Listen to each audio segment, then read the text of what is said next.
네, 이번에는 중국 상황 알아봅니다. 중국에 들어가려다가 격리당하는 한국인들이 속출하고 있습니다.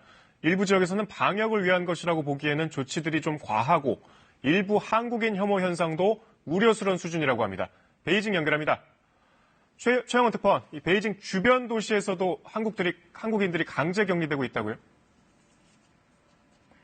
네, 그렇습니다. 어제 베이징 공항을 통해서 출장 목적으로 입국한 한국인들이 베이징 옆 허베이 성으로 이동했다가 당국이 지정한 호텔에 강제 격리된 것으로 전해졌습니다. 자, 이들의 출장지가 허베이 성의 옌자오였는데요.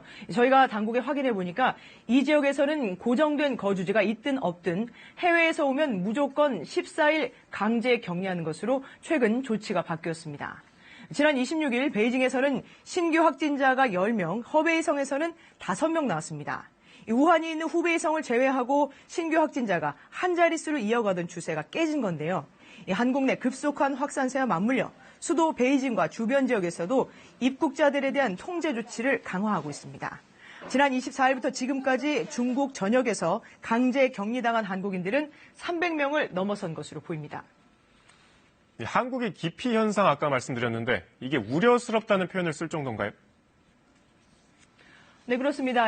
난징에서 들려온 소식에 의하면요. 어제 난징 공항으로 들어온 한국인 30여 명의 경우 아파트 앞까지는 왔습니다. 그런데 주민위원회가 코로나19 확산을 이유로 한국인들의 진입을 강하게 반대를 했습니다. 결국 인근 호텔에서 밤을 보내야 했는데요. 자, 이처럼 한국에서 돌아왔다가 자기 집을 눈앞에 두고도 진입을 거부당하는 사례는 상하이와 수저우 등 여러 지역에서 잇따르고 있습니다. 앞서 25일에는 선양으로 들어온 한국인들의 이름, 주소, 여권번호 등 신상 정보가 고스란히 유출돼 공격 대상이 되기도 했습니다. 네, 우리 정부가 과도한 통제에 유감의 뜻을 표시하기도 했잖아요. 이 중국 정부는 그런데도 여전히 단호한 입장인가 보네요. 네, 그렇습니다. 중국 관영 매체 우리 측의 항의에 외교가 아닌 방역의 문제라고 일축을 했었죠. 오늘은 중국의 조치는 다른 나라보다 오히려 늦게 시작됐고 더 세다고 말할 수도 없다고 주장을 했습니다.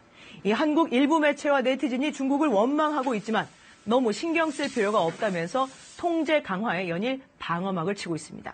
지금까지 베이징에서 전해드렸습니다.